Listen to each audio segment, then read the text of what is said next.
Café Cupcake, det er et sted, hvor det emmer af hygge, og det er tid til forkælelse. Det er jo vores lille statement.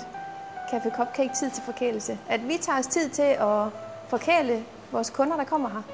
Og at de skal tage sig tiden til at lade sig blive forkælet. Så det går vi meget op i. Jeg synes, det er hele pakken her. Det er, når man kommer ind i et hyggeligt lokale, der emmer af varme og råt hygge. Og god mad, lavet fra bunden og med sjæl. Og rigtig god service hernede.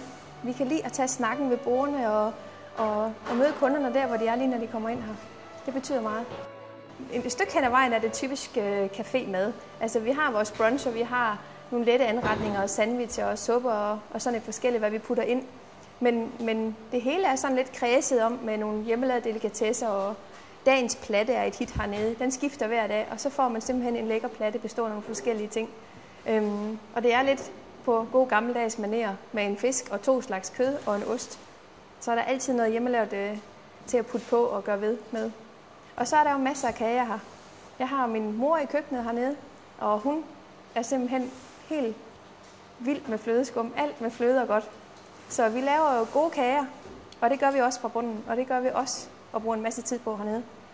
Så der er altid et godt udvalg, og kager skifter i løbet af dagen. Det kager er faktisk det eneste, vi har på kortet her, fordi at, det skifter afhængig af humør og vejr og vind og sæson, og hvad vi lige synes, vi har at gøre godt med her.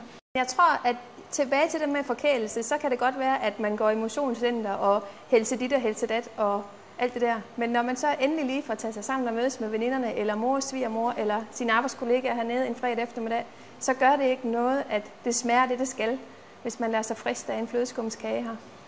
Min baggrund er der faktisk slet ikke til stede, fordi at jeg har altid været sælger og kørende rundt omkring i landet.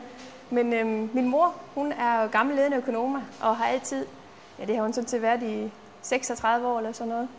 Og hun har altid brændt for at skulle lave noget med kager ud af huset til folk. Og der er jo simpelthen så mange regler og ting, og så det skal være i orden. Ordnet forhold selvfølgelig, og hygiejne og alle de her ting. Så det var vigtigt, at man havde et godt sted at gøre det fra. Og sidste år, der stod hun så i den situation, at hun egentlig stod med sit efterlønsbevis i hånden. Og tænkte, hvad nu? Nu har jeg været offentlig ansat i så mange år. Nu er der ingen, der har brug for mig mere. Og jeg stod i en situation, hvor jeg tænkte, jamen, skal jeg prøve noget nyt eller noget andet, og hvad skal vi lige gøre? Og så blev vi enige om, at nu må det være nu. Så vi begyndte at kigge os om efter en café, hvor vi kunne være fra. Eller ja, til at starte med var det ikke meningen, det skulle være så stort. Der skulle det bare være, så man kunne komme ind og hente kager. Men da vi så det her lokale i Plumsgård, så blev vi bare forelsket. Jeg har altid været en servicepige. Jeg har altid været glad for folk og haft lyst til at tale med folk. Og ja, det trives jeg bare med. Så vi har egentlig en god opdeling af, at mor hun styrer køkkenet med hård hånd, og jeg styrer alt det her inde i caféen med hård hånd. Og det går rigtig godt med det. Jeg synes egentlig, det er mange typer mennesker. Altså, vi har nogle forskellige institutioner i Assens, hvor til gamle mennesker og handicappede mennesker osv. Og de er egentlig søde til at komme her om formiddagen og besøge os og få en kæmpe oplevelse med sig hjem over det. Kan komme og sidde og få en god kop kaffe fra sin egen kande og et godt stykke kage. Og de er simpelthen så lykkelige, når de er her.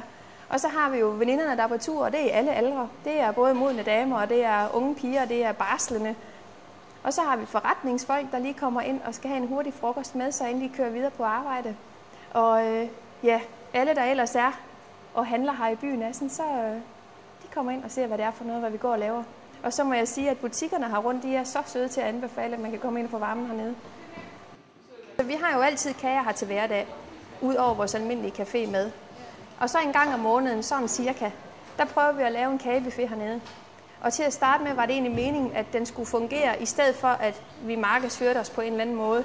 Så vil vi gerne have, at folk kommer ned og se, jamen, hvordan er det lige, de her kager ser ud. Fordi et af vi siger, at vi vil gerne have lov at dule en citronfromage op til dig. Jamen, hvad mener vi så med det? Er den ikke stadigvæk bare i skålen, og så måske med en par kletter fløde? Og så har folk mulighed for at komme ind og se det på den måde. Og det startede vi med i januar, og har kørt det så en gang i måneden. Sprang lige lidt over i sommeren, fordi der svedte det simpelthen væk for os hernede. Men det har været fuldstændig revet væk på billetterne, og vi har ikke rigtig haft nået at sætte noget i avisen om det. Det står på vores hjemmeside, når vi finder en dato på kagebuffeten, og så sætter vi lidt sedler op hernede om, at husk nu, at nu er det tid til de søde sager igen. Jeg er måske nogle gange lidt kritiske med, hvad vi vil være med til. Vi er ikke så gode til sådan en traditionel julefrokost med medisterpølse og frikadeller og hvad det nu er, man har lyst til med det. Vi kunne godt tænke os, at hvis man skal have noget ned for os, så skal det være lidt anderledes. Det skal være med nogle af vores hjemmelavede ting og ja, noget, hvor man tænker, at det kan godt være, at det er en eller anden skinkesteg, men så er det marineret i et eller andet helt specielt, hvor man tænker, kan man sætte det sammen, og så smager det bare lækkert. Det skal være sådan, at folk har et eller andet at tale om, og det må man gerne om mad. Det er hyggeligt. Så går vi jo meget op i det, vi laver hernede, og det gør vi jo, vi har ikke noget på vores menukort, som bare er på, fordi det skal vi jo have. Så har vi tænkt en tanke om det, og det er lige fra vores sodavand til vores, ja, alt hvad vi har, kaffe. Og især vores kaffe går vi meget op i. Og der har vi et rigtig godt samarbejde med en herre, Søren Stiller Markusen hedder han. Han er Danmarks mester op til flere gange i det, man kalder latte art, hvor man laver mønstre og forskellige spændende ting i ens mælkeskum, når man hælder en kaffe op, en latte eller en cappuccino for eksempel. Og han er også begyndt at riste kaffe, og selv ude ved bønderne og finde bønderne, og rigtig, rigtig spændende proces, han laver. Og der køber vi kaffe igennem ham. Og det er virkelig lækkert, og der går jo ikke en dag, hvor folk ikke kommenterer vores kaffe, hvor god den er, og hvordan og hvorledes det hele hænger sammen. Så det er vi rigtig glade for, og det samarbejde, det betyder meget for os. Han kommer også til vores fødselsdagsarrangement nu her, og underholder lidt, og går i baren med os, og laver nogle spændende kaffe, og kan lave nogle mønstre af yin og yang og Al Capone, og jeg ved snart ikke hvad for en masse spændende ting, han kan. Så det er vi glade for. Og der er vi jo også en gang imellem afsted med ham, for selv at blive dygtige.